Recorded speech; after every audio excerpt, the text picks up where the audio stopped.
The free wings of birds in search of piece.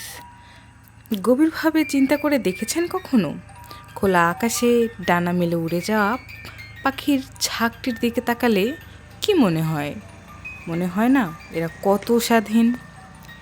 এদের কোনো জমা রাখার তাগিদ নেই, ভবিষ্যতের দুশ্চিন্তা নেই। এরা যেন এক অনাবিল শান্তির রাজ্যে বসবাস করছে।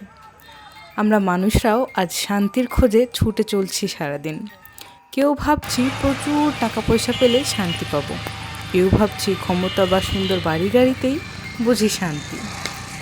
কিন্তু সত্যি করে বলুন তো, সব পাওয়ার পর আমাদের মন কি সত্যি শান্ত হয়, নাকি ভেতরটা খালিই রয়ে যায়?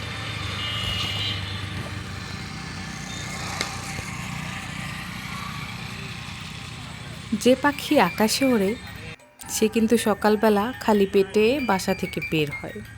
সে জানে না আজকের দিনে সে খাবার পাবে কি না, কিন্তু সন্ধ্যাবেলায় সে ঠিকই ভর পেটে আবার নিড়ে ফিরে আসে, কারণ সে জানে তাকে রিজেক দেওয়ার মালিক একমাত্র আল্লাহ।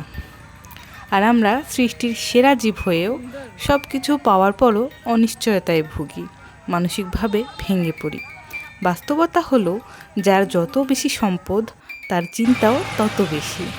সম্পদ পাহারা দেওয়ার চিন্তা আর পাওয়ার লোভে মানুষ নিজেকে প্রতিনিয়ত অশান্তির আগুনে জ্বালায়। তাহলে মানুষের জন্য শান্তির আসল ঠিকানা কোথায়?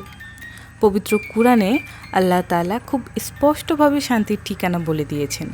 সূরা আর রাদের ২৮ নং আয়াতে মহান আল্লাহ বলেন, আলা বিযিক্রিল্লাহি তাত্মামা ইন্নুল কুলুব, অর্থাৎ জেনে রেখো কেবল আল্লাহর জিকির ও স্মরণের মাধ্যমে অন্তরসমূহ প্রশান্তি লাভ করে।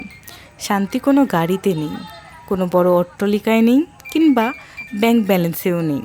শান্তি রয়েছে অন্তরে, আর সেই অন্তর শান্ত হয় তখনই যখন মানুষ তার সৃষ্টিকর্তার সাথে যুক্ত হয়। পাখির ঝাঁক যেমন দিন শেষে তার নিরে ফিরে শান্তি পায়, একজন মুমিন বান্দাও তেমনি আল্লাহর দিকে ফিরে এসে প্রকৃত মানসিক প্রশান্তি খুঁজে পায়।